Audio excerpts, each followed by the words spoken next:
దేవునికి మహిమ కలుగును గాక. హల్లెలూయా. ఈ దినము దేవుడు మనతో మనల్ని ప్రేమించి మాట్లాడుతున్న అంశం ఏంటంటే, ఈ దినమే మనది, రేపు మనది కాదు. గుర్తుపెట్టుకుంటాం, ఈ దినమే మనది, రేపు మనది కాదు. ఎందుకంటే రేపు అనేదానికి రూపం లేదు, నేడు అనేదానికి అంతము లేదు. నేడు అన్న మాట ఈ ప్రపంచం ఉన్నంత వరకు కూడా అది ప్రతి రోజుని సూచిస్తుంది. రేపు అనేది లేదని చూపిస్తుంది మనకి. అవునుగా చెప్పండి. కాబట్టి రేపు అనేదానికి రూపం లేదు, నేడు అనేదానికి అంతం లేదు. కనుక నేడు అనే సమయం ఉండగానే ప్రభు అయిన యేసుక్రీస్తుని నమ్మిక విశ్వాసం ఉంచి రక్షణ పొందుకో. లేని యెడల రాబోయే ఉగ్రత నుంచి ఎవరు కూడా తప్పించలేరు. నువ్వు అనుకుంటావేమో ఈ గాలి పోతుందిలే, ఈ ఊపిరి పోతుందిలే, మనలో ఉన్న గాలి అనుకుంటావు. నువ్వు మాయ మాటలు, భ్రమ కలిగించే మాటలు నీ హృదయంలో ఉండడానికి వీల్లేదు. అవి లోకస్తులు మాట్లాడుకునే మాటలు. మన గాలికి ఒక స్వారూప్యం ఉంది, ఒక స్వరూపం ఉంది. దాని పేరేంటి చెప్పండి మీరు? ఆత్మ. ఈ ఆత్మని గాలితో పోలుస్తారు. వాళ్ళు దేంతో పోలుస్తారండి? గాలితో పోలుస్తారు. ఈ గాలి కాస్త పోతే ఇటు గాలి, ఈ గాలి కాస్త ఇదే గాలి అయితే ఆక్సిజన్ పెట్టించుకున్నప్పుడు ఇంకా ప్రాణం ఎక్కువైపోవచ్చు కదా, ఇంకా ఆక్సిజన్ ఎక్కువైపోవచ్చు కదా కదా. మరి ఆక్సిజన్ కూడా గాలే కదా. ప్రాణం పోయేటప్పుడు తీసుకెళ్ళి ఆక్సిజన్ పెట్టి ప్రాణం పోయొచ్చు కదా, గాలి పంపించి. అవునా? ఇది గాలి అయితే ప్రాణం పోయిన దగ్గరికి వెళ్ళి, ఆ శవం దగ్గరికి వెళ్ళి మళ్ళీ గాలి పెట్టి బ్రతికించవచ్చు కదా. జరిగే పని ఇది గాలి కాదు. మనలో ఉందండి దేవుని ఆత్మ, దేవుని ఊపిరి, మనుష్యాత్మ మన జీవింపజేస్తుంది. కాబట్టి మనలో ఉందేంటి? దేవుని ఆత్మ, గాలి. కానీ ఇలాంటి గాలి మాటలు మాట్లాడుకుంటే ఎవరి దగ్గర, ఓకే, లోకస్తులు మాట్లాడుకున్న పర్లేదు. కాబట్టి ఒక గొప్ప చేయమంటాడంటే, నీలో ఉన్న ఊపిరి గాలని భ్రమపడకు, సచ్చినాక ఏమవున్నావు ఎవరికి తెలుసుకు.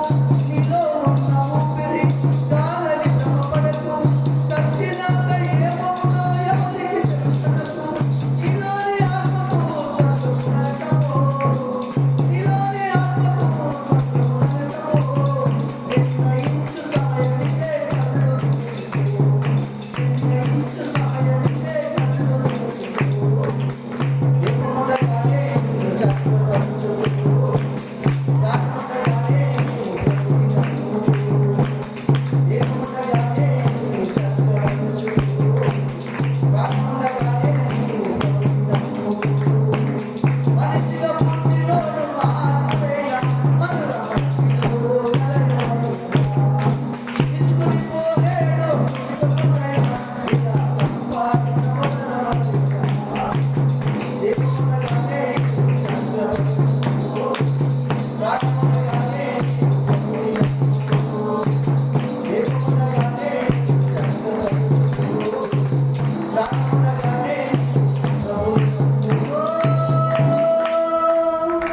దేవునికి మహిమ కలుగుగా.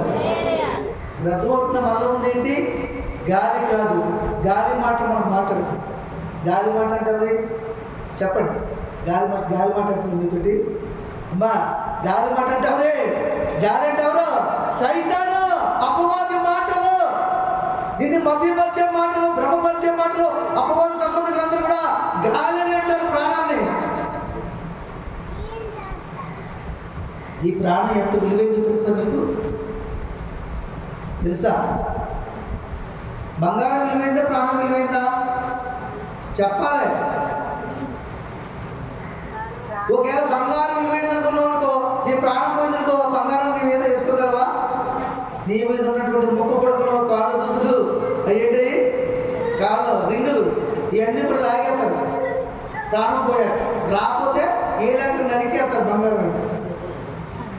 గొడవలు ఎట్టి పెక్కరించి లాగేస్తారు. అవునా కదా? ఒకవేళ ముక్కు కూడా రావట్లేదు, చేయలేదు, ఎప్పుడో పెట్టి పిలిచిపోయింది అనుకోండి, పటక్కల్లో అవుతాడు, ముక్కు తీరిపోతుంది. కానీ అక్కడ రక్తం రాదు, ఎందుకంటే ప్రాణం పోయింది. ప్రాణం పోయిందని ఏం చేసినా పర్వాలేదు, దీన్ని మాకు వదలడానికి వీళ్ళు. అయ్యో మమ్మల్ని కన్నాడు, మమ్మల్ని పెంచింది, కష్టాలు పడ్డాది, మా కోసం చిక్కిపోయిన బట్టలు కట్టుకుని మంచి వస్త్రాలు ఇచ్చింది. ఈ 2000 రూపాయలు ముక్కు పోటాలు మేము అట్టుకెళ్ళిపోతే మాకు బాగుపడిపోతామా? ఇదేదో పాపం దాన్ని ప్రేమించే ఉంచుకుంది కదా ఈ బంగారాన్ని. ఇంతవరకు చనిపోయినంతవరకు కూడా ఉంచేద్దాం. అది ఎక్కడి నుంచి వచ్చింది? బంగారం ఎక్కడి నుంచి వచ్చింది?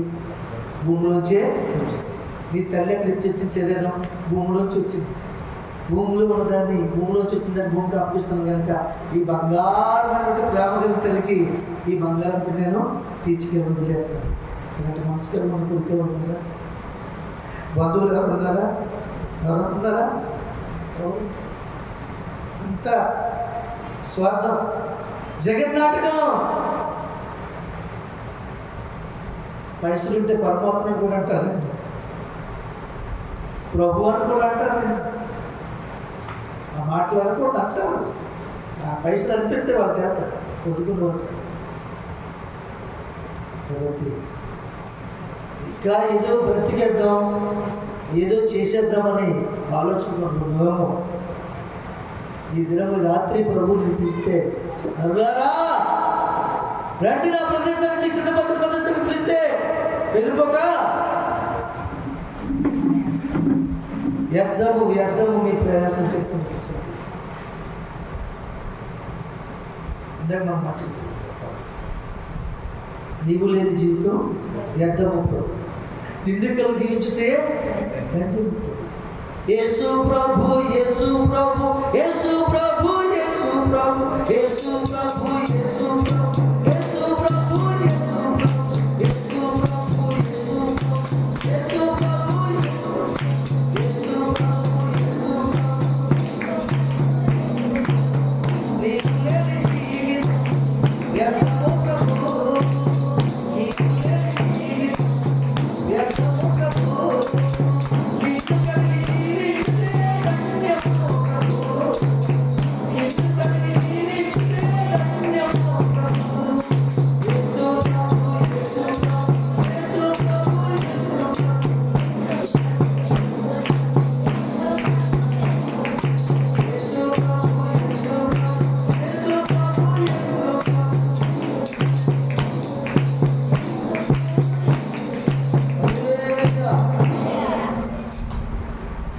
ఏది నువ్వు కలిగి ఉన్న వ్యర్థమే.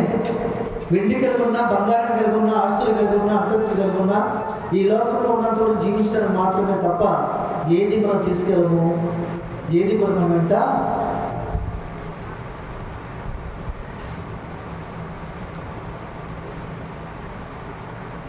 అందుకని ఒకటి మాట్లాడు, ఏమంటే రాలిపోయే పువ్వా ఇన్ని రంగులెందుకు,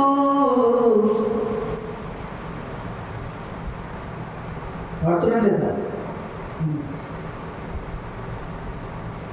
విడిచి వెళ్ళే గూడికిన్ని హంగులెందుకు. సరే, రాలిపో పువ్వా నీకు మంగలెందుకు? యాపాటు విడిచి వెళ్ళే గూడికి ఇన్ని హంగులేదు. ఏంటి హంగులు? ఏం చెప్పండి హంగులు? పుట్టిలు ఎట్టించుకోవడం, బయట కూడా టైల్స్ వేయించుకోవడం, ఇవన్నీ అందులో కదా. గృహాన్ని అందులో చూసి ఆహా ఎంత అందంగా ఉంది, అందము మోసం సౌందర్యం వ్యర్థం, అవునా? అందుకనే ఈ దినమే మనది, రేపు మనది. ఎవరికి ఏం చేయాలనుకున్నా, ఏం ఇవ్వాలనుకున్నా, ఏ దానం చేయాలనుకున్నా, ప్రభు కొరకు జీవించాలనుకున్నా ఈ దినమే నీది, రేపు నీది కాదు. రేపు మళ్ళా దేవుడు కృప ద్వారా ఆయన ప్రేమతో కనికరించి మళ్ళా నేను బ్రతికించడం నీవే వీలు కలిగి చేసుకోవాలి. దేవుడిని బ్రతికించడం ఏం చేయలేవు, నీవు ఆ సమయం సిద్ధపరచుకోవాలి. రేపు నిన్ను దేవుడు బ్రతికించాలంటే ఈ రోజు దేవుని కొరకు బ్రతకాలి, దేవుని చిత్తాన్ని జరిగించాలి, దేవుని ఇష్టాన్ని నెరవేర్చాలి, దేవుని ప్రేమను చూపించాలి, దేవునిలో కొనసాగాలి, దేవుని కృతజ్ఞత కలిగి ఉండాలి. దేవుని కొరకే అర్పణ. జీవితం కలిగి ఉంటే ఎన్నాళ్ళైనా ఆయన నామాన్ని మహిమపరచుకోవడానికి ఆయన నిన్ను బ్రతికిస్తూనే ఉంటాడు. హల్లెలూయా. ఒక చెట్టు నీకు ఉపయోగపడి నీకు ఆదాయం ఇస్తుంటే దానికి ఎన్ని చీడపురుగులు పట్టినా తొలగిస్తావు, దానికి ఎంత గెత్తం వేస్తావు, దానికి పెట్టుబడి పెడతావు, ఎందుకంటే నీకు ఆదాయము చేకూరుతుంది. అలాగే జీవించిన విశ్వాసి క్రైస్తవుడైన ప్రతి ఒక్కడు దేవుని సన్నిధిలో రేపు జీవించడానికి, రేపటి లోకంలో కాదు, రేపటి పరలోక రాజ్యంలో నిత్యమును జీవించడానికి నీ భక్తి జీవితం కలిగి నువ్వు వీలు కలిగి చూసుకో. లేదు రేపటి అర్థమని తెలుసా?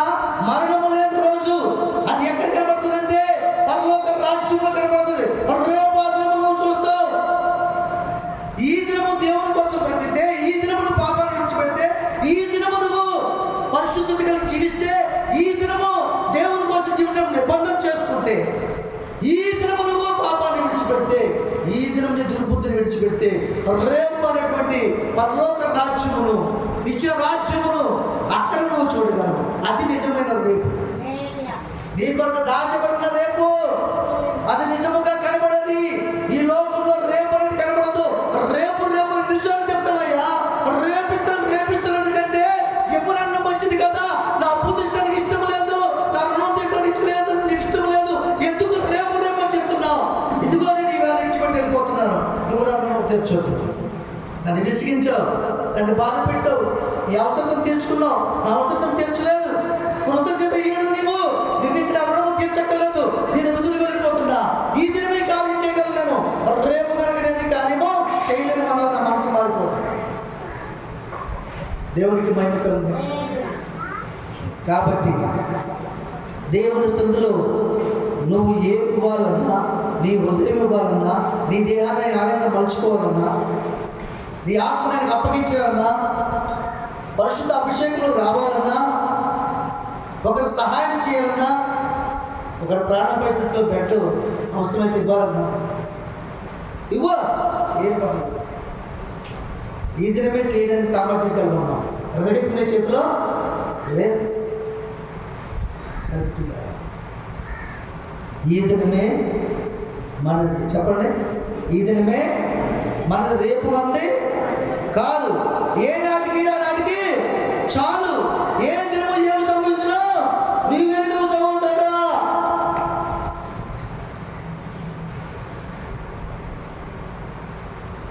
కాబట్టి ఇచ్చుటకు మనసు కలిగి ఉన్నవాడు వెంటనే ఇవ్వడానికి నిబంధన చేసుకోవాలి.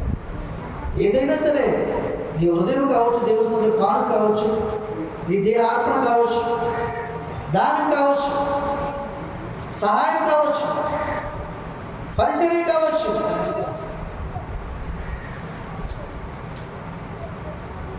మీరున్నారని చూసుకోండి. ఈరోజు మీలో ఎవరికైనా పరిచర్య అప్పగించాలంటే ఈరోజు అప్పగించాలి. నా మనసులో నిర్ణయం వస్తుంది, నా మనసులో ఆలోచన ఈరోజు మీకు అప్పగించాలి, మిమ్మల్ని అభిషేకించి అప్పగించాలి. ఒకవేళ రేపు అప్పగిద్దాం అనుకుంటే ఈ రాత్రి దేవుడిని పిలిస్తే ఈ కార్యం నేను చేయదు. అవునా? అవునంటారు కదంటారా? ఈ తూర్పుగోదావరి జిల్లాలో బలహీనత ఉంది. చనిపోతావంటే మాత్రం ఒప్పుకోరండి. నువ్వు భారతకాలం బతుకుతావంటే మాత్రం నా పాస్టర్ గారు నువ్వు డబ్బులు తెచ్చిస్తారు. అసలు చనిపోతేనే కదా నిత్యరాజ్యంలో ప్రవేశించేది. మొదటి మనం వస్తేనే కదా రెండో మనం జయించేది కదా. గోధుమ గింజ నేలలో కూడా చనిపోతే కదా విస్తారం అనమంటేనే నువ్వు వేసే ప్రతి విధులు కూడా భూమిలో పాతిన తర్వాత అది భూమి ఆవుల చేత దాని శరీరం అంతా కుళ్ళిపోయిన తర్వాత అది మొక్కగా పైకి వస్తుంది. రెండు ఆకులతో ఆకులు కాండము, ఆ కాండం ఆకులు, ఆకులకి ఆ కాండాన్ని కొమ్మలకి ఆకులు, కొమ్మలకి పువ్వులకి పిందులకి కాయలు ఫలాలు. అయిపోయింది పరిస్థితి. ఫలించావు రాలిపోయి నీకు ఇంకా రంగులొద్దు. విడిచివేలి గుడికి అంగులు. విడిచివేలి గుడి అంటే మీ సొంతం కోసం మాట్లాడలేదు అమ్మాయి, ఈ వందన విడిచివేలి గుడిది నిజమైన అర్థం. విడిచివేలి గుడిది. దీనికి ఎందుకు అంగులు చెప్పండి? అంగులు ఎట్టుకున్నాం అనుకో రంగులు మారిపోతాయి, మనసు ఆలోచనలు మారిపోతాయి. ఎవరో నీ ఆలోచనలు మార్చేస్తాడు, ఎవడో నిన్ను మోసము చేస్తాడు. అలాగే కదా హంగులు వేసుకునే కదా, రంగులు వేసుకునే కదా మనుషులు మోసగిస్తున్నారు. కదా. నశించిపోయే ప్రేమ వల్ల పడిపోతున్నారు, ఒకరినొకరు మోసగించి నశించిపోతున్నారు. కాబట్టి ఈ దినమే మనది, రేపు మనది కాదు. మనలో ఉన్నది గాలి కాదు, మనలో ఉన్నది ఆత్మ, దేవుని ఊపిరి. దేవునికి మహిమ కలుగును గాక. కనుక దేవుని సందులో మనందరూ గుర్తిరగలిగే విషయం ఇదే, సత్యం మనం తెలుసుకుంటాం.